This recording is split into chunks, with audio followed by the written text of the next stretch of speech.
জয় মা ক্ষেত্রলক্ষ্মীর জয়। নমস্কার বন্ধুরা, আজ অগ্রহায়ণ মাসে বৃহস্পতিবার, আর এই দিনে পালন করা হয় ক্ষেত্র ব্রত বা ক্ষেত্রলক্ষ্মীর ব্রত। শ্রবণ করুন এই ব্রত কথা। এক ব্রাহ্মণের ছেলে 5 বছরের হতেই তার বাপ মারা যায়। তার মা ছেলেটি নিয়ে ভাই ভাজের ঘরে এসে রইলেন। ননদ আসতেই ভাজ দাসী ছাড়িয়ে দিলেন, রাখাল ছাড়িয়ে দিলেন। ছেলেটি ছাগল গরু চড়ায়, তার মা গোয়াল করে, সমস্ত পাঁটঝাট করে, রেঁধে রাখে, ভাজ সকলকে ভাত দেন। ছেলেটি একটু বড় হতেই তার মামা ডেকে বললেন, ওরে বিশে, চাষ করতে পারবি না বসে বসে অন্ন ধ্বংসাবি? বিশু বললে, পারবো মামা। তখন মামা হাল হেলে কিনে দিলেন। বিশু চাষ করতে লাগলো। বিশু সারাদিন চাষে খাটে, কোদাল পাড়ে, কাঠ কাটে, কিন্তু খেটে খুঁটেও পেট ভরে খেতে পায় না। ভাতের ওপর একটু তরকারিও পায় না। মায়ের প্রাণে কত সয়, কেবল চোখের জল মোছেন আর ভগবানকে ডাকেন। ছেলেটি সকাল হলে গরু ছাগল ভেড়া নিয়ে লাঙল ঘাড়ে করে মাঠে চলে যায়। কে জানে শীত, কে জানে বর্ষা, কে জানে রোদ, ছেলের বিশ্রাম নেই। একটু বেলা হলেই মায়ের প্রাণ ছটফট করতে থাকে। তার মা মুড়ি, চাল ভাজা, চিড়ে, মুরকি, মূলা, কাঁকুর, শশা, যেদিন যা হয় তাই নিয়ে এক ঘটি জল নিয়ে সেই মাঠে গিয়ে দিয়ে আসেন। বিশু ক্ষেত্রদেবীকে নিবেদন না করে খায় না। মা ছেলের গায়ের ঘাম মুছিয়ে মুখে লক্ষ লক্ষ চুমু খেয়ে গলায় কাপড় দিয়ে মা ক্ষেত্রদেবীকে সঁপে দিয়ে বাড়ি আসেন। বলেন, হে মা ক্ষেত্রদেবী, দক্ষিণী ধন আমার বিশুকে তুমি রক্ষা করো। মা বাড়ি চলে আসেন। বিশু বেলা 2:30 প্রহরের সময় আসে। দুটি পাতের নাতের যা যা খেতে না পারে তাই খেয়ে বিশু আবার মাঠে যায়। ব্রাহ্মণের ছেলে লাঙল করে বলে সকলে তাকে লাঙলে বিষে বলে ডাকে। একদিন লাঙলে বিশু ভাত খেতে পারছে না দেখে তার মা দুধ থেকে সর তুলে দিয়েছিলেন। বিশুর মামি চোটে লাল, মুখে যা এলো তাই বললেন, ভালো জ্বালা হয়েছে, ভালো আপদ হয়েছে, ঘরে কিছু থাকবার জো নেই। দুধের সরটুকু পর্যন্ত আহ্লাদে ছেলেকে খাইয়ে রেখেছেন। স্বামীকে সব কথা চৌগুণ মাত্রায় বাড়ি বলা হলো।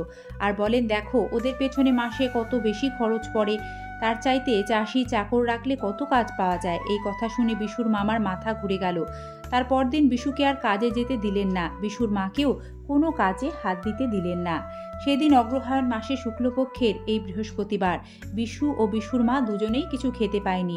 বাড়ি থেকে বেরিয়ে গিয়ে মাঠে বসে কাঁদছে। এমন সময় ক্ষেত্রদেবী বৃদ্ধ ব্রাহ্মণীর বেশে লাঙলা বিশুকে দেখা দিয়ে বললেন, বিশু, তোমার সাপে বর হয়েছে বাছা, তুমি কেঁদো না।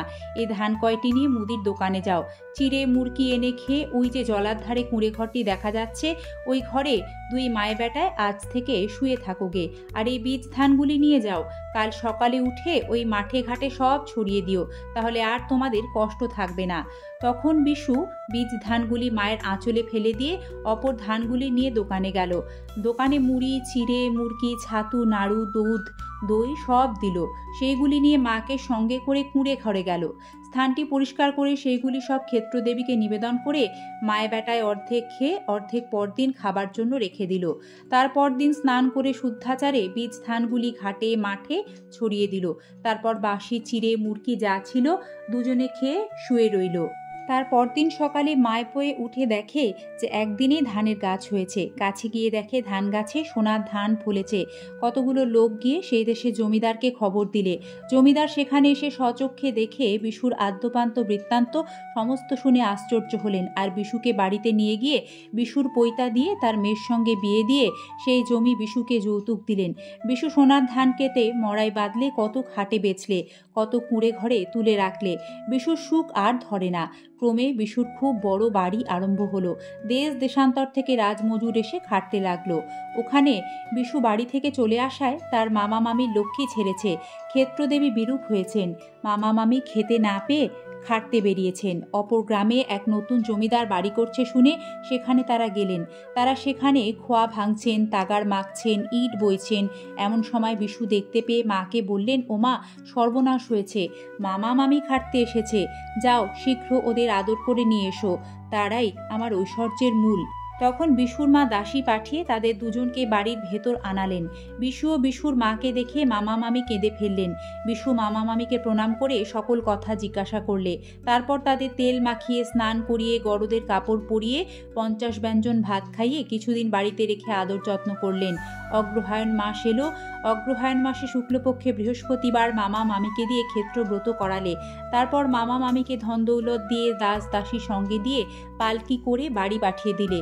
ক্ষেত্রদেবীর কৃপায় মামা মামির ক্ষেত্র ভরা ধান হলো, গোয়াল ভরা গরু হলো, দাস দাসী হাতি ঘোড়া হলো। কিছুদিন পর মামা মামি বিশু আর বিশুর মাকে নিমন্ত্রণ করে বাড়িতে আনালেন। 50 ব্যঞ্জন ভাত পিঠে পায়েস করে খাওয়ালেন। মামির সেদিন আর বিশুকে খাইয়ে আশ মেটে না।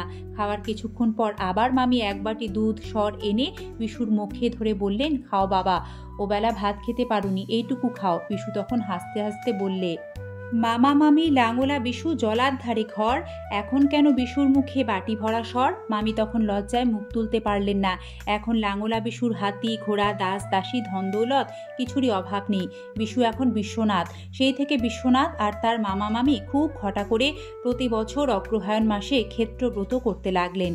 সেই অবধি পৃথিবীতে ক্ষেত্রব্রত প্রচার হলো। ইতি ক্ষেত্রব্রত কথা সমাপ্ত। জয় মা লক্ষ্মী। লক্ষ্মী থাকুক ঘরে ঘরে। ঈশ্বরের আশীর্বাদে আপনাদের সকলের মঙ্গল হোক। ধন্যবাদ সম্পূর্ণ পর্বটি দেখার জন্য। আজ এই পর্যন্তই। সকলে ভালো থাকবেন। আবারও দেখা হবে নতুন কোনো সনাতনী বার্তার সাথে আগামী পর্বে।